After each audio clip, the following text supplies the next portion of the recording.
above the Red Sea, the Houthis made a bold move, firing at what they thought was an easy U.S. target. But it was no ordinary aircraft. It was top-tier American tech. What followed was swift, overwhelming firepower. That single mistake may have turned the tide, shaking their confidence and shifting momentum in a conflict that's been heating up for years. So what exactly happened in that fateful encounter? What kind of helicopter did they target? And why has this become a global military lesson in tactical failure? Join us as we uncover how the Houthis attacked the wrong U.S. helicopter and the enormous fallout that followed. In the early morning hours of December 2024, around 6:30 a.m. local time, two U.S. Navy MH-60R Romeo Seahawks, advanced multi-role helicopters launched from the aircraft carriers USS Eisenhower and USS Gravely, were flying protective cover over a naval convoy, cruising through the tense waters of the southern Red Sea. Up to that point, the patrol had been uneventful, almost routine, but that calm wouldn't last. Unbeknownst to the Seahawk pilots, a group of fast attack boats operated by the Houthis, an Iran-backed militia based in Yemen, had been silently shadowing the convoy near the port city of Al Hudaydah. Their target, a high-value commercial vessel. These weren't your typical pirates. The Houthis are known to use guerrilla-style naval tactics, blending speedboats, drones, and guided missiles, often supplied or modified using Iranian technology. Suddenly, the silence was broken. The Houthis launched a coordinated assault, firing off a wave of guided rockets and spraying machine gun fire at the Maersk Hangzhou, a massive container ship flying under the Singapore flag. The ship was steaming through international waters, about 55 nautical miles southwest of Al Hudaydah, right in a region nicknamed the Red Sea Choke Point, one of the world's busiest and most vulnerable shipping lanes. Their plan was dangerously straightforward. Swarm the vessel with speedboats, storm aboard before the crew could even react, and take over the ship. This tactic, called a wolf pack maneuver, is designed to overwhelm a target through sheer numbers and chaos. What made it even more alarming is that the Maersk Hangzhou wasn't just carrying consumer goods, it was also believed to be hauling critical components for global tech supply chains. Interestingly, the MH-60R Seahawk helicopters used to defend ships like this aren't just armed with torpedoes and missiles. They're also equipped with sophisticated sensors that can detect threats on, above, and below the water, like small boats trying to hide in radar shadows or underwater mines. The Seahawk's ANA PS-153 radar can track dozens of fast-moving targets simultaneously, even distinguishing small boats from ocean waves. This ambush wasn't just another piracy incident. It highlighted a growing and dangerous trend: the increasing militarization of non-state actors at sea. There was just one big problem. Two U.S. Navy helicopters were already in the air, flying straight toward the danger zone. These weren't just any helicopters. They were MH-60R Seahawks, the Navy's go-to aircraft for hunting submarines, scanning the seas and tackling unexpected threats. They had taken off from two powerful ships, the aircraft carrier USS Dwight D. Eisenhower and the guided missile destroyer USS Gravely. Their call signs? Lancer 71 and Lancer 72. Names that sound like something out of a Tom Clancy novel, and for good reason. At first, the mission was pretty routine, just keeping an eye on nearby ships, providing security, and checking out anything fishy. Nothing out of the ordinary. But that all changed in a heartbeat. Instead of a quiet patrol, these Seahawks suddenly found themselves flying right into a real-life maritime emergency, a full-blown hostile boarding attempt on a U.S.-escorted cargo ship called the Maersk Hangzhou. This wasn't just any freighter. The Maersk Hangzhou is part of the Maersk Line, one of the largest shipping companies on Earth, moving goods worth billions across oceans every year. When things started to go south, the ship's crew quickly sent out a distress call. And that's when things got seriously intense. Hangzhou wasn't defenseless. On board was a small private security team from a company called the Trident Group, a firm started in the late year 2000s by former Navy SEALs to protect ships from pirates, especially around the dangerous waters near Somalia. These security teams aren't allowed to carry heavy-duty weapons like naval guns or missiles. The Trident Group guys were armed with just M4 carbines and a single M240 machine gun. The attackers? They were Houthi rebels, speeding in on fast boats and packing much heavier firepower, likely rocket-propelled grenades and mounted machine guns. As they closed in, within about 6 nautical miles, or around 7 miles, the security team jumped into action, taking positions on deck and preparing for a possible shootout. It was a heart-pounding moment where every second counted. What started as just another watch over the sea turned into a life-or-death showdown. The kind of moment where training, courage, and the right kind of backup could mean the difference between disaster and survival. The Houthis weren't just armed, they were packing some serious firepower. They had rocket-propelled grenades fitted with thermobaric warheads, which are extremely deadly because they create a massive pressure wave that sucks the oxygen out of the air before igniting it, a fiery vacuum explosion. They also carried belt-fed PKM machine guns, a Soviet-era weapon known for its range and brutal reliability in harsh conditions. All of this gave them a clear edge over the merchant ship, which had little to no means of defending itself. Within minutes, the Houthis in their fast-moving boats were about to pull up right alongside the vessel, preparing to board it, likely with force. But help was already on the way. 2 U.S. Navy MH-60R Seahawk helicopters responded the instant they got the green light. These birds are equipped with advanced radar, Hellfire missiles, and even torpedoes, though they're usually used for hunting submarines. But this time, they were heading into a surface battle. They raced through the sky at 160 knots, roughly 185 miles per hour, to cover the 26 nautical mile gap between them and the endangered merchant ship. But even at that speed, they'd need about 9 minutes to get there, and the Houthis only need 4 to 5 minutes to reach and possibly hijack the ship. That meant the pilots had to act fast and hit hard before it was too late. At exactly 29 minutes to 7 a.m., their radar lit up. 4 fast attack boats were closing in tight on the Maersk Hangzhou. These weren't just any boats. They were Iranian-supplied Boghammer-style speedboats, small, fast, and deadly. Originally a type of Swedish civilian boat, Boghammers were repurposed by Iran in the 1980s to fight Iraqi naval forces during the tanker war.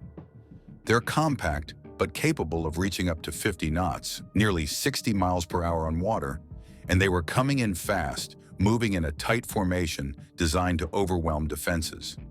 These boats are often rigged with heavy machine guns, grenade launchers, or even small missile systems. And because of their speed and size, they're notoriously hard to hit.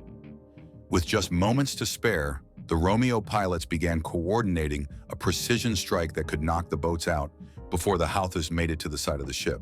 The fast-moving Boghammer speedboats, each carrying around 3 or 4 Houthi fighters, weren't just cruising around.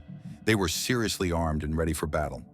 They had some heavy-duty gear, including PKM machine guns, AK-47 assault rifles, and RPGs. But not just any RPGs. These were the thermobaric Taba-14, a real game-changer. These RPGs are designed to tear through up to 300 millimeters of rolled homogeneous armor, the same kind used on tanks. For context, that's like a giant, high-powered cannonball aimed at a tank's armor. Now think about the hull of a massive commercial ship like the Maersk Hangzhou. It's only about 25 millimeters thick, which is thinner than some of the metal used in bank vaults. These speedboats weren't just speeding in blind. They were equipped with Starlink satellite terminals. This was no ordinary attack. They had live video feeds and data streaming back to Houthi command centers in Hodeidah, a coastal city they control. It was like they had eyes in the sky, as drones buzzed overhead, sending updates about the ship's movements. Add to that spotters along the coastline and command units tracking everything, and it's like they were playing a high-stakes video game, directing their boats with precision from multiple angles. The attack strategy wasn't just random chaos, it was modeled after Iran's naval playbook, particularly their famous swarm tactics. This strategy is all about overwhelming bigger, slower ships with a swarm of smaller, faster boats attacking from different directions at once. It's something Iran's been practicing for years in the Persian Gulf, using cheap, fast boats armed to the teeth. Even though the Maersk Hangzhou was a civilian cargo ship, it wasn't entirely defenseless. As the boats closed in, About 1,800 meters away, just over a mile, the ship's security team sprang into action. They opened fire with M240 Bravo machine guns, mounted in reinforced positions on the rear and left side of the ship. These 7.62 millimeters belt-fed weapons are widely used by NATO forces and can unleash a deadly barrage of bullets. In a heart-pounding standoff, the ship's security team managed to damage one of the enemy boats. But they couldn't stop all four. In just 47 seconds, the attacking boats were a mere 600 meters away and closing in fast. With each passing moment, the threat of RPGs being launched grew stronger, making the situation even more dangerous. The crew had to act quickly. One of the attackers' boats took a heavy hit when their rudder was completely disabled by the ship's suppressive fire, temporarily putting them out of action. But just as the tide seemed to turn, the RPG gunner from Boat 2 fired, and the rocket flew dangerously close, only about 3 meters from the ship's superstructure. This was the most critical part of the ship. The superstructure, which rises above the main deck, contains vital control rooms for navigation and defense. If it were hit, the ship could lose its ability to maneuver or coordinate any defense, leaving it vulnerable to a full-on attack. As the enemy boats hovered at 600 meters, preparing for that final, deadly strike, the tension was unbearable. It seemed like the ship's security was on the brink of being overwhelmed. But just when things looked bleak, the cavalry arrived in the form of Seahawk helicopters, the unsung heroes of naval operations. These helicopters, known for their speed and deadly accuracy, swooped in at just the right moment. The ship's relentless defense kept the attackers within range, allowing the Seahawk pilots to neutralize the threat before it escalated further. The delay gave the Lancer 71 and 72 just enough time to close the distance, and by 21 minutes to 7 a.m., they were only about a mile away. With Romeos cleared for action, the only task left was to figure out which boats to target first. Positioned just beneath the aircraft's nose was the ANPS-153V radar. This radar system is incredibly advanced, with capabilities far beyond what most people imagine when thinking about radar technology. It had already detected all four boats from 42 kilometers away, but due to the dense sea clutter caused by waves, marine life, and even distant ships, it couldn't provide an accurate reading right off the bat. At that moment, the radar was tracking 32 separate contacts in the area, each representing something in the water, but not all of them were necessarily threats. The pilot, knowing the importance of precision, quickly switched the system to narrow pulse mode. In this mode, the radar sent out rapid pulses of energy at intervals of just 0.5 to 1 microsecond, which allowed it to filter out irrelevant signals and get much clearer, higher resolution data. This was crucial for separating real targets from environmental noise, especially in a combat zone where every second counts. What's particularly remarkable about this radar is its ability to operate in sea clutter, which has always been one of the most challenging environments for radar systems. Typically, sea clutter would scatter radar waves, making it harder to track smaller objects like boats. But the ANPS-153V is designed to overcome that. The system is also capable of switching frequencies and using advanced algorithms to continuously improve its targeting accuracy. This radar's versatility is what allows it to be effective in situations that would otherwise confuse or mislead conventional radar systems.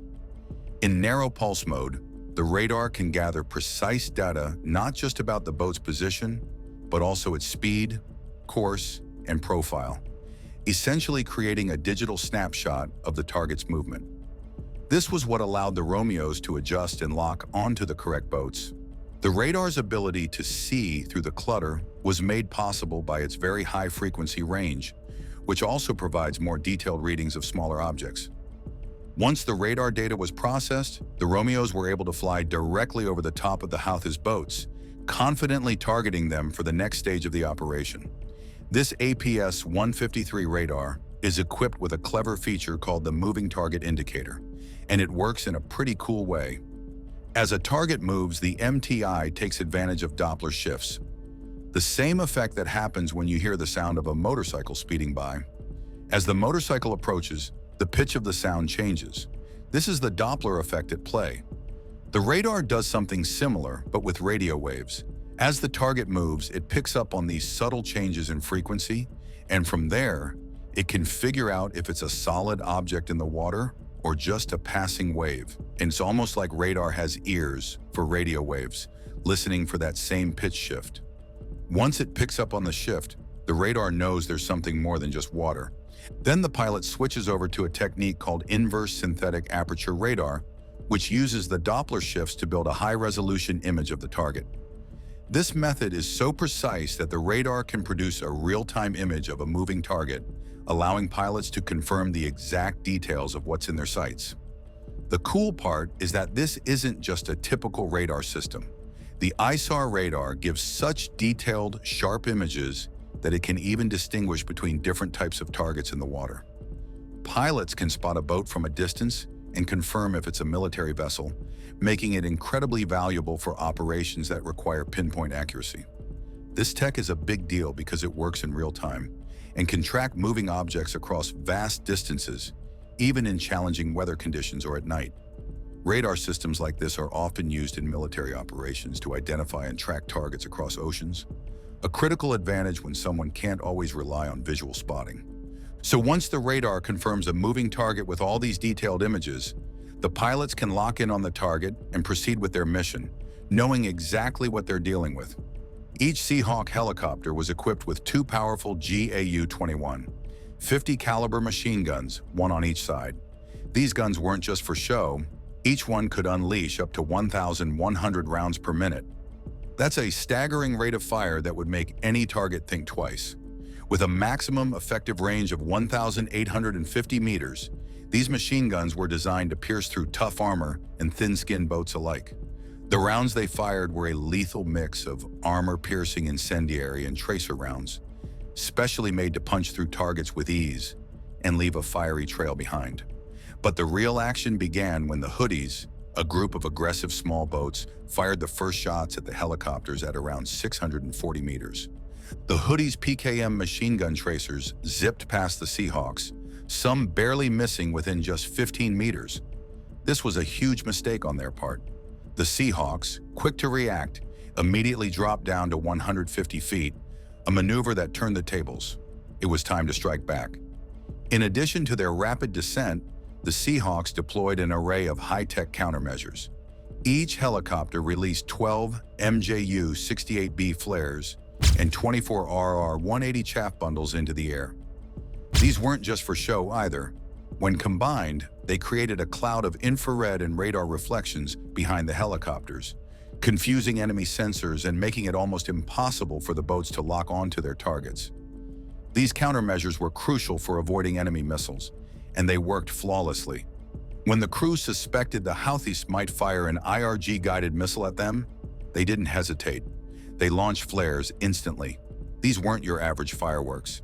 These flares burned at an incredible 2,200 degrees Celsius, hot enough to melt steel, and stayed lit for almost 2.5 seconds. That's more than enough time to fool any heat-seeking missile, especially shoulder-fired ones like man-pads. These flares are made from special materials like magnesium and Teflon, which not only burn extremely hot, but also release infrared radiation that tricks the missile's heat sensors into locking onto the flare instead of the aircraft. Some modern flares even pulse at specific frequencies to imitate jet engine signatures, making them even harder to resist. Even though no missile launch was confirmed, the pilots weren't about to gamble with their lives. Then at exactly 19 minutes to 7 a.m., everything changed. Lancer 71, the lead attack helicopter, locked onto Boat 1. The door gunner unleashed 3 short bursts of 50 caliber machine gun fire. These aren't ordinary bullets. A 50 caliber round is as long as a toothbrush and can punch through engine blocks, light armor, or even concrete walls. The rounds ripped through the boat's engine like paper and struck its fuel cell. Within moments, the boat erupted into a fiery explosion, hurling burning fragments into the sky like a volcano. In just 45 seconds, the vessel was swallowed by the sea. But Lancer 71 wasn't done. Before the first boat even disappeared below the waves, the chopper pivoted left and locked onto Boat 2. A quick burst hit the rudder dead on, crippling its ability to steer. Then for a full 3 seconds, the gunner opened up again, laying down a steady stream of lead that left the boat spinning helplessly in the water. The situation unfolded quickly and violently. At 18 minutes to 7 a.m., the boat listed heavily, filled with water, and capsized.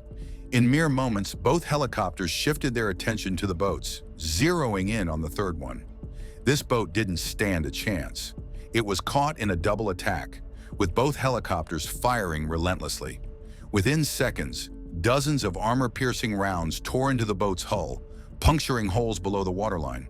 The crew scrambled, trying to bail out the water, but it was a losing battle. By 16 minutes to 7 a.m., the boat had disappeared beneath the surface, sinking to the depths. The helicopters didn't waste time. They switched targets, focusing on boat number 4. But the crew of this boat had seen enough.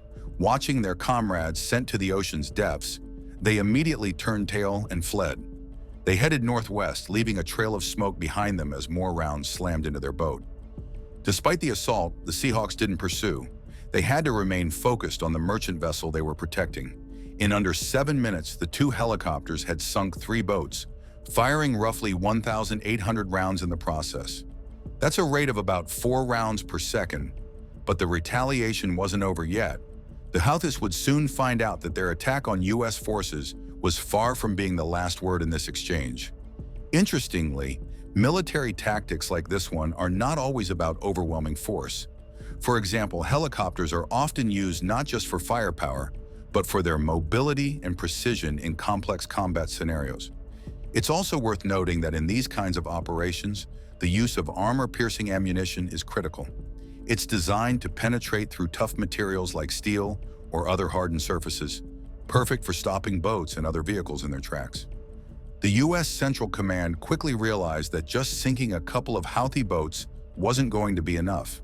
They wanted to make sure the Houthis felt the full weight of their response and learned not to repeat their mistake. So within just 8 hours of the initial attack, the Navy swung into action. The USS Gravely was sent in to take the lead. Instead of going after more boats, this time they targeted the Houthis' eyes and ears, their coastal radar stations. These radar sites are critical for the Houthis, as they're used to track ships moving through the Red Sea and guide their explosive-laden drones and fast boats toward high-value targets, including commercial and military vessels. Armed with its powerful 5-inch Mark 45 Mod 4 naval gun, the Gravely let loose a storm of firepower. It fired a total of 92 rounds, each shell weighing about 70 pounds and capable of exploding in midair to scatter shrapnel over a wide area. These advanced shells are designed for maximum impact against both people and equipment. They can fly at speeds over 2,600 feet per second, fast enough to cover a football field in less than a tenth of a second, and can hit targets as far as 9 miles away, even while the ship is moving. But what made this strike stand out was how smoothly and boldly it was executed. The Gravely cruised along the Yemeni coastline, striking targets with pinpoint accuracy. It faced little to no resistance, showing just how advanced U.S. naval technology and training are. One by one, 3 major Houthi radar installations were destroyed: Jabal al-Tayr, al-Mocha, and Ras Isa. Over the past 2 weeks, the Houthis had been secretly using several hidden locations to keep an eye on coalition ships sailing through the Red Sea. But that plan started to fall apart quickly. After a series of targeted attacks, U.S. drones confirmed that about 60% of the Houthis' maritime surveillance system had been wiped out. Their ability to track ships was severely damaged, and the response didn't stop there. On January 1st, 2025, the U.S. launched a powerful follow-up strike. 4 Fa-18E Super Hornets from the VFA 131 Squadron, flying off the aircraft carrier USS Eisenhower, took off with a deadly load. Each was armed with an AGM-154C Joint Standoff Weapon, or JSOW for short. These aren't just ordinary missiles. Each one carries a 500-pound warhead with a molten metal core that can burn through nearly 4 meters of reinforced concrete at a blistering speed of 14 kilometers per second. That's more than 40 times faster than the speed of sound. Their target, the Al-Durahimi Missile Warehouse, a key storage hub for the Houthis' high-tech weapons. At exactly 17 minutes to 7 p.m. local time, all 4 missiles slammed into the site, triggering massive secondary explosions. These weren't just fireworks. Radio chatter intercepted from the Houthis confirmed that 18 of their CASF drones were destroyed, along with 4 advanced Nor anti-ship missiles, several guidance systems, and most notably 2 Iranian military advisors who were helping the Houthis, along with 12 of their operators. What made this strike different was the message behind it. It wasn't just about self-defense anymore. The US showed it was ready to strike back hard and then keep hitting even after the initial threat was over, to make sure groups like the Houthis think twice before launching any more attacks. Thank you for watching another episode on our channel. While you are still here, click the video on your screen to see more mind-blowing videos like this one.